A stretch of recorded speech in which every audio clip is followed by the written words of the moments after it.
Hey lads, I hope you're all keeping safe and well during these difficult times in lockdown. Hopefully you've been keeping yourselves busy with your homeschooling or hopefully you've been doing your weekly challenges and your individual challenges to help you with your footballing development and hopefully over these times of uncertainty and also a lot of free time, you've been in practicing and getting better and just enjoying playing football and maybe not in terms of playing a game, but just playing in the street and just dribbling a ball about or kicking a ball about against your wall or shooting a goal in the garden.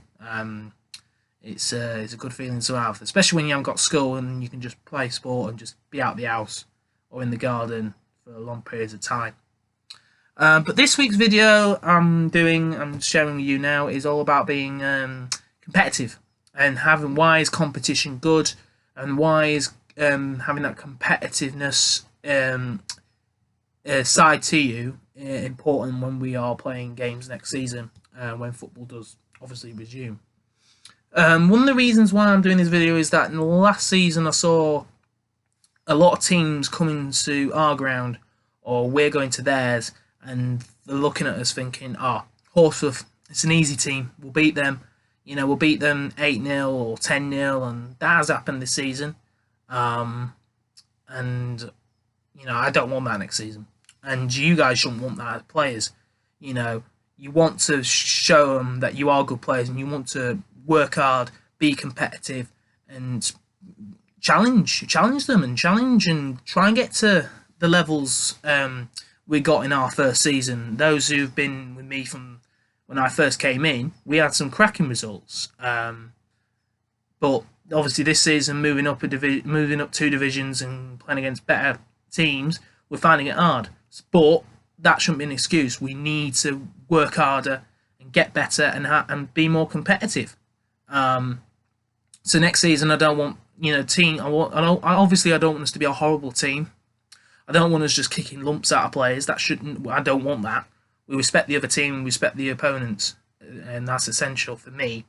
But I don't want them thinking, it's Horsforth, we'll beat them, it's easy. They're an easy team. I want them going, Horsforth, they're a top team. They play good football, they give you a good game, but they do respect you at the end, they shake your hand, they've got, they've got some nice players, but when they step on that football field, they do play proper football, they do get stuck in. And some of you guys are competitive and you do everything there is to win, but some of you don't, or don't have that yet, or maybe a bit scared or a bit nervous about playing, games and stuff like that. That's something you're gonna have to learn really quickly. In the next few seasons, and that's another thing. In under 11s, which is 2 years' time, that's when we get to 9v9.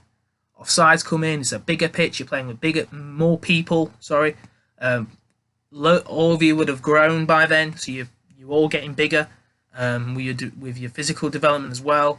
The goals are bigger, the pitch is bigger, and also it looks more like what you see in the Premier League, Champions League, World Cup.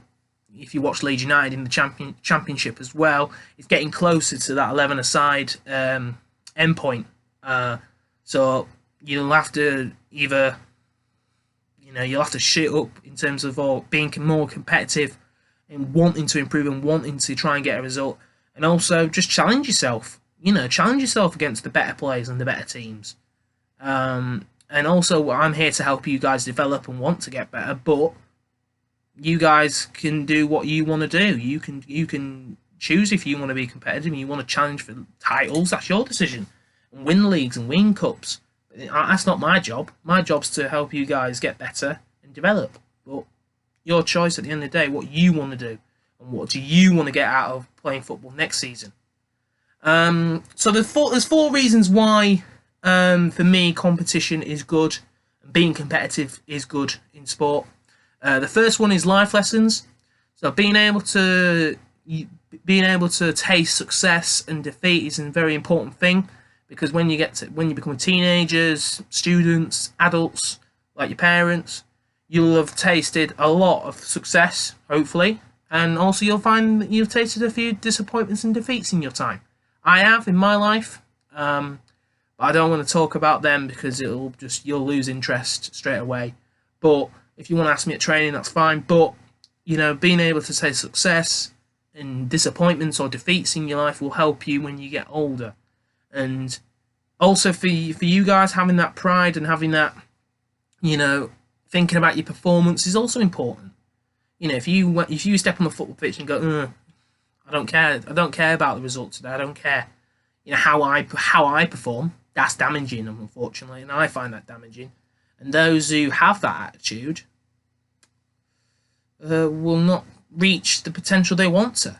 So it's your choice at the end of the day, boys. If you want to reach the levels you want to, and you want to get to the highest level you can, those who do want to reach the highest level will have to be a little bit more competitive than those who don't. But you'll never be a top player unless you want to try and get a result, and you want to improve, and you want to challenge yourself. Having a thrill and buzz with being competitive is important. If you're playing well, scoring goals, creating goals, you're making great tackles, you're saving lots of shots. You might keep a clean sheet, and you feel good after that. And I've seen examples this season. Riley scored two cracking goals in a game we were playing at goals, and we lost 8-4, unfortunately. But he was buzzing after the game because he felt that he was being competitive. He challenged himself, and he contributed. And he scored 2 great goals. George, in our last game before lockdown, he scored 2 great goals, and even though we lost 5-2 in the end, but he felt good afterwards. I saw it on his face. He was smiling because he contributed. He challenged himself. He worked hard, and he was competitive. So there's some live examples. Some of you guys will have your own examples where you felt good after a game. Those who've probably felt I've not performed as well as I should have done. I didn't work hard enough. I could have worked hard enough. I didn't put the commitment I should have done, or I didn't really challenge myself. That's when you need to have that competitive edge when you're playing footy. I did when I was a player, very much. I was a very, very competitive player. And it got me to play for my school, play for uni.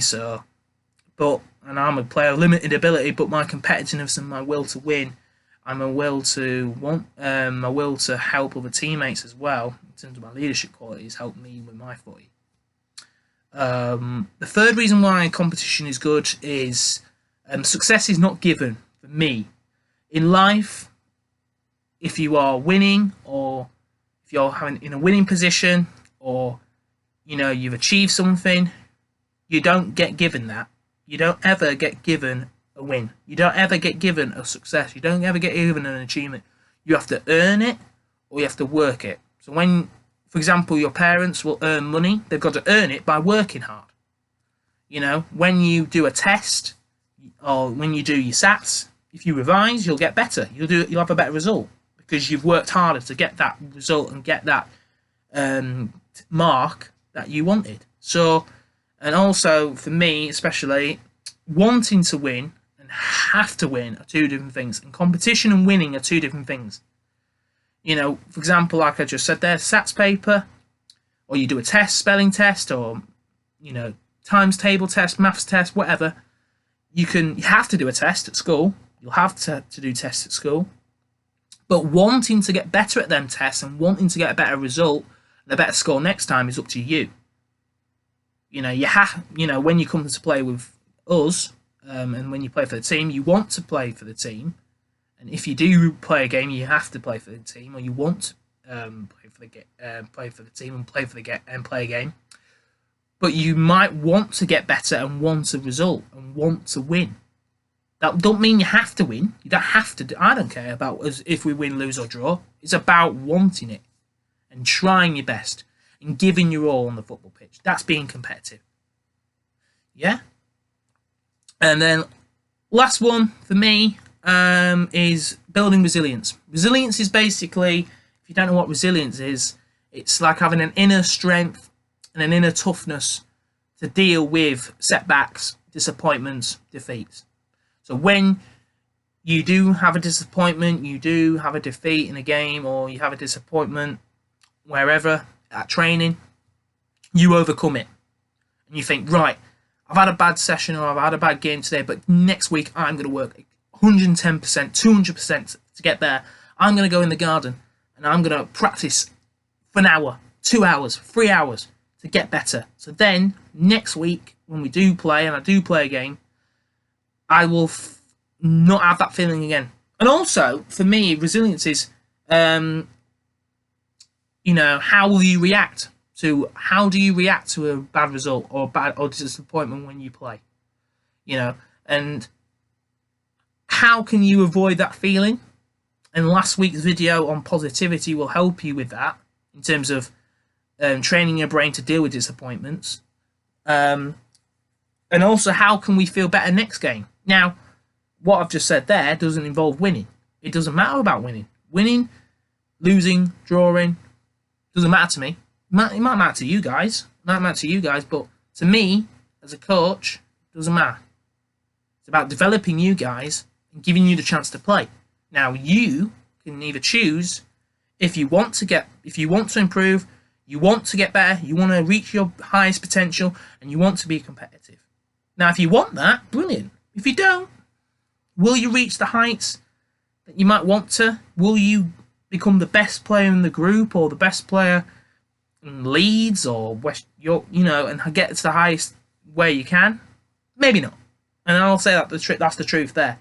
If you don't have a competitive nature, you will never reach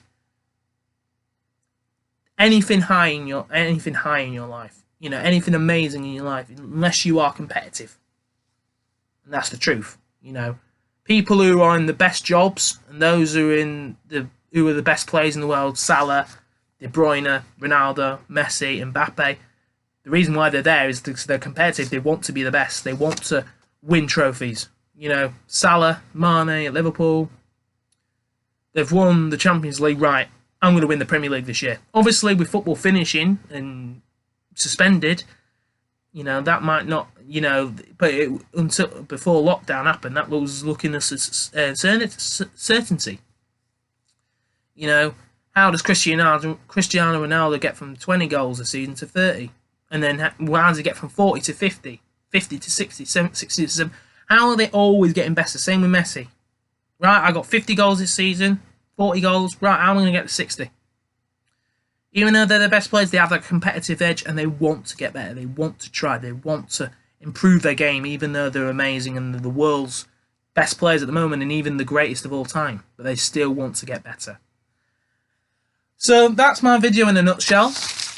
Hopefully you guys have enjoyed listening to me, and hopefully you'll enjoy the weekly challenge and the individual challenges this week I've given to you.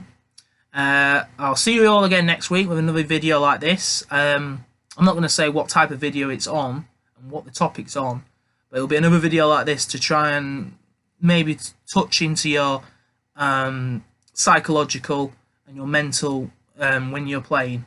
Another video like this just to boost you guys up and just give you guys a bit of advice and a bit of help when you're playing and when you're training during lockdown. But most important for me, keep yourself safe, keep yourself well.